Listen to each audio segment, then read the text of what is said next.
Dan kami promosikan mereka, kami menghubungi BUMN, kantor kementerian, ormas-ormas keagamaan, agar mengundang mereka-mereka yang sudah mendapatkan sertifikat dari Kementerian Agama. Aturan bahwa yang boleh kemudian berceramah hanya yang punya sertifikat, tidak akan pernah ada aturan seperti itu. Kami hanya menambah wawasan. Dengan itu maksud kami, semua penceramah punya wawasan yang lebih luas, khususnya terkait dengan wawasan kebangsaan begitu. Bismillahirrahmanirrahim. Assalamualaikum warahmatullahi wabarakatuh. Alhamdulillahi rabbil alamin wa sallallahu ala sayyidina Muhammad wa ala alihi wa ashabihi ajma'in. Wacana sertifikasi penceramah kembali memantik diskusi publik. Pemerintah mengajukan ide ini untuk mencegah penyebaran radikalisme dan menjaga kualitas dakwah. Namun, banyak pihak menilai kebijakan ini berpotensi mengekang kebebasan beragama. Menurut Presiden Prabowo Subianto, kebijakan seperti ini harus mempertimbangkan aspirasi umat dan tidak boleh merusak harmoni dalam kehidupan beragama. Budayawan Sujiwo Tejo turut mengkritisi rencana ini. Jangan sampai negara terlalu jauh mengatur hal-hal yang seharusnya menjadi ranah masyarakat. Kalau dakwah diatur seperti birokrasi, kita kehilangan ruh kebebasan, katanya. Pendapat ini sejalan dengan kekhawatiran bahwa sertifikasi dapat menambah beban administratif dan merusak tradisi dakwah yang berkembang secara alami di masyarakat. Banyak kalangan mengusulkan solusi lain yang lebih efektif. Pelatihan sukarela bagi penceramah dan kerja sama pemerintah dengan organisasi keagamaan dapat dilakukan tanpa memaksa sertifikasi formal. Selain itu, edukasi kepada masyarakat tentang literasi keagamaan menjadi penting untuk menangkal paham ekstrim tanpa membatasi kebebasan dakwah. Mereka, kami menghubungi BUMN, kantor kementerian, ormas-ormas keagamaan, agar mengundang mereka-mereka yang sudah mendapatkan sertifikat dari Kementerian Agama. MUI juga sudah melaksanakan. Tapi kan pertanyaannya kan, agar bisa ceramah harus ada sertifikat, itu pertanyaannya. Iya, itu yang kita tidak setuju dan Kang Mama juga tidak setuju sebenarnya, sama saja. Simpulkan bahwa kalian semua ngomong sesuatu yang nggak jelas. Karena agama beda dengan teknik sipil, beda sama kedokteran. Kenapa masih ketakutan? Niatnya baik, hanya menambah wawasan, kan bagus itu. Jadi sangat aneh kalau ada pikiran macam-macam. Kami dengan tulus kok. Apalagi yang kami ajak sama-sama dengan kami itu kan antara lain BPIP, BNPT, Lemhanas, kemudian majelis-majelis keagamaan yang ada. Kan semuanya hanya tujuan menambah wawasan. Di mana kemudian membuat menakutkan itu. Dan kami tidak membuat kemudian aturan-aturan bahwa yang boleh kemudian berceramah hanya yang punya sertifikat. Tidak akan pernah ada aturan seperti itu. Kami hanya menambah wawasan. Dengan itu maksud kami, semua penceramah punya wawasan yang lebih luas, khususnya terkait dengan wawasan kebangsaan begitu. Mohon maaf lah, tidak ada yang perlu ditakutkan gitu. Maka nggak perlu sertifikat. Siapapun boleh ngomong soal agama karena ini bukan ilmu, ini kehidupan, ini darah kita. Asal tulus, man. Suatu hari, Pak Anwar, tahun baruan waktu itu Kemendaknya masih Pak Lukman Saifuddin. Kita ngumpul di Ancol. Hadir antara lain orang Misan, Haidar Bagir. Dia ngomong persis seperti yang saya pikirkan, Mas Adi. Di dalam agama itu pendapat profesor sama dengan pendapat tukang becak sama aja asal dua-duanya tulus. Itu bedanya sama kedokteran. Harus ada sertifikat. Insinyur harus ada sertifikat dari PI, Persatuan Insinyur Indonesia. Agama jangan ada dong, kan Maman.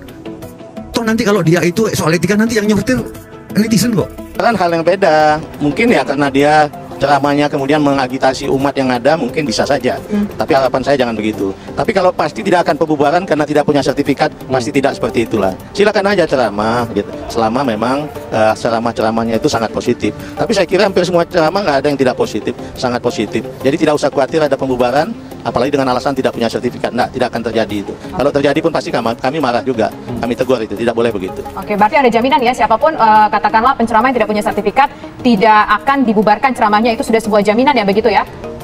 Betul, silakan. Oke. Nah, lantas bagaimana cara mendapatkan sertifikat itu? Apa saja syarat-syarat yang harus dipenuhi? Katanya kan tadi sekitar 8.200-an penceramah dari seluruh agama ini akan mendapatkan sertifikat tersebut. Bagaimana caranya, Pak Menteri? Nanti akan kami mengumumkan secara resmi dalam minggu depan ini. Nah, itu syaratnya nggak sulit kalau saya kira. Pada dasarnya itu semua penceramah yang ingin ikut, tapi tentu saja penceramah yang beneran ya, yang sudah memang melakukan kegiatan ceramah-ceramah, bukan mereka yang baru belajar ingin ikut, enggak. Jadi kepada penceramah-penceramah silakan saja mendaftar. Memang akan kami buat beberapa aturan, tapi tidak ada yang menyulitkan. Pada dasarnya sukarela saja begitu. Contoh realnya apa untuk syaratnya, Pak Menteri? Jadi bisa punya gambaran ini.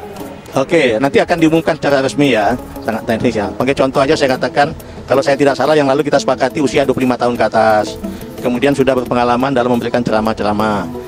Kemudian direkomendasi oleh ormas-ormas keagamaan yang ada begitu, atau salah direkomendasi oleh salah satu ormas keagamaan begitu. Agama itu bukan penghidupan, bukan teknik sipil, bukan kimia. Agama itu kehidupan. Agama itu hati nurani. Tolong dibenarkan sama Mas Islah, Cak Islah nanti. Kitab suci adalah hati nurani, itu ada hadisnya. Kalau kita ngomong sudah sesuai hati nurani, mau kita sudah baca Al-Quran atau enggak, itu sudah Al-Quran isinya. Hati nurani beda sama perasaan. Segala sesuatu yang tulus itu pasti kalau diucapkan hati nurani. Siapa yang tahu kita tulus atau enggak? Ada sesuatu dalam diri kita, itulah Tuhan yang qayyum. Ibu saya nggak baca Al-Quran, nah, ngomong Nabi Muhammad aja nggak bisa, Nabi Muhammad. Tapi dia ngomong uripku iso dipikul-pikulane sak pikulan-pikulane Gusti Allah. Ternyata surat terakhir Al-Baqarah sesuai dengan kemampuan kita. Bapak saya pernah bilang, kamu nggak akan bisa mencapai kebenaran kalau kamu nggak sabar. Kebenaran yang kamu capai dalam kesabaran itulah yang kamu amalkan. Aku ngobrol-ngobrol sama muridnya, cucu muridnya Pak Dahlan Iskan, Ahmad Dahlan. Agak mirip, ternyata Ahmad Dahlan, Haji Ahmad Dahlan ngajarin wal asinal insana lafi gusri laladina amanu wa amilus solihati wa tabasu bil haq wa tabasu bisob. Itu yang diajari sob dulu. Kamu harus 3 tahun belajar sabar. Kalau kamu nggak sabar, kamu nggak bisa melihat kebenaran. 3 tahun lagi, kalau kamu sudah melihat kebenaran dari hasil kesabaranmu, itulah yang kamu amalkan, wa amilus solihati. Bapak saya nggak ngerti Al-Quran, ngomongnya bisa persis. Maka nggak perlu sertifikat. Siapapun boleh ngomong soal agama, karena ini bukan ilmu, ini kehidupan, ini darah kita. Asal tulus man. Suatu hari Pak Anwar, tahun baruan waktu itu Kemendaknya masih Pak Lukman Saifuddin. Kita ngumpul di Ancol. Hadir antara lain orang Misan, Haidar Bakir. Dia ngomong persis seperti yang saya pikirkan, Mas Adi. Di dalam agama itu pendapat profesor sama dengan pendapat tukang becak sama aja, asal dua-duanya tulus. Itu bedanya sama kedokteran. Harus ada sertifikat. Insinyur harus ada sertifikat dari PI, Persatuan Insinyur Indonesia. Agama jangan ada dong, kan Maman. Toh nanti kalau dia itu soal etika, nanti yang nyetir netizen kok. Soal etika? Iya, soal etika dan lain sebagainya. Dan saya soal etika nanti saya mau ngomong soal kemiskinan yang diomongin Mas Maman tadi, habis ini. Jadi dia ngomong begini, menurut bapaknya Najwa Shihab, siapa namanya? Pas gue siap. Sesuatu yang tulus itu nilai profesor sama ini betul juga. Itu loh. Suatu hari nggak tahu masih sependapat nggak. Saya selalu mendengarkan pendapat orang tentang agama asal saya merasa dia tulus, bukan karena mau gampangnya. Ketika ada si X ngomong tidak ada perintah sholat di dalam Al-Quran, siapa tuh ada benarnya. Walaupun saya mendengarkan yang lain lagi, asal tulus, bukan karena mau gampangan, mau nggak sholat. Itu mau gampangnya aja dia. Kalau nggak salah ada seorang Adi Armando yang pernah ngomong gitu loh. Oke, itu saya. Jadi tolong disadari agama itu kehidupan. Ibu saya nggak pernah baca Al-Quran tapi omongannya kayak Al-Quran semua. Sekarang zamannya tanpa enggak. Sekarang saya ngomong soal kemiskinan. Saya bukannya mau membela Gus Miftah. Saya sering ikut ceramah, dampingi Gus Mus, kadang-kadang ceramah sendiri. Itu memang tukang teh kadang-kadang ganggu. Please, ayo dong. Kita lagi ngobrol. Ayo teman-teman kita berdoa ini, baru berdoa. Ini di pengajian maksudnya? Di pengajian. Maka kalau Aiman lihat UAS membeli, terus Niken Salindiri membeli, itu sebetulnya mungkin juga dalam tanda kutip ada unsur keselnya karena mereka ganggu. Saya setuju sama Felix Xiao. Mereka bukan jualan, mereka minta dikasihani, minta diborong. Ayo kita jujur-jujuran. Saya setuju sama Kang Maman. Apakah kita mau mengkomunikasikan kemiskinan seperti ini? Sekarang Gus Idgam beredar, pengajiannya diserbu oleh OSSST, minta diborong. Gimana? Karena terus itu. Jadi dan saya yakin netizen yang ngebela ini apa ngebela ST? Enggak yakin. Ketika netizen membela wayang yang disangka Ustadz bahasa lama ya, walaupun sebenarnya nggak menghina, disangka menghina wayang, diserang. Apakah mereka pernah nonton wayang? Enggak. Hanya mereka cuma nggak senang sama Ustadz ini. Netizen cuma nggak senang aja sama Gus Miftah karena mungkin kaya. Jadi tolong kita proporsional. Apakah ketika netizen protes wayang diaku Malaysia, mereka mencintai wayang? Enggak. Mereka cuma nggak senang Malaysia. Mereka nggak pernah nonton wayang. Saya kan dalam. Penonton nggak pernah banyak. Nanti mana nih yang protes ini? Jadi ini bukan soal simpati pada tukang es, tapi mereka nggak seneng. Soal itu Mas Ade, ngata-ngatain sinden, itu di wayang sudah biasa kayak gitu. Yati Pesek ini? Iya, kalau benar Yati Pesek nggak mau dihina. Menamakan dirinya Yati Pesek itu sudah menghina. Kenapa nggak nama aslinya Suyati aja? Dia sudah menyamakan dirinya Yati Pesek. Artinya hinaan versi kan. Dan dia trademark dia loh Yati Pesek itu. Tapi kan sekarang keluar video-video yang lain dari Gus Miftah. Oh ya, tapi banyak yang melakukan kayak gitu juga. Banyak yang melakukan. Banyak kemungkinan karena seperti Pak Zaitun tadi, ini apes kayak orang korupsi kan, nggak semua koruptor ketangkep.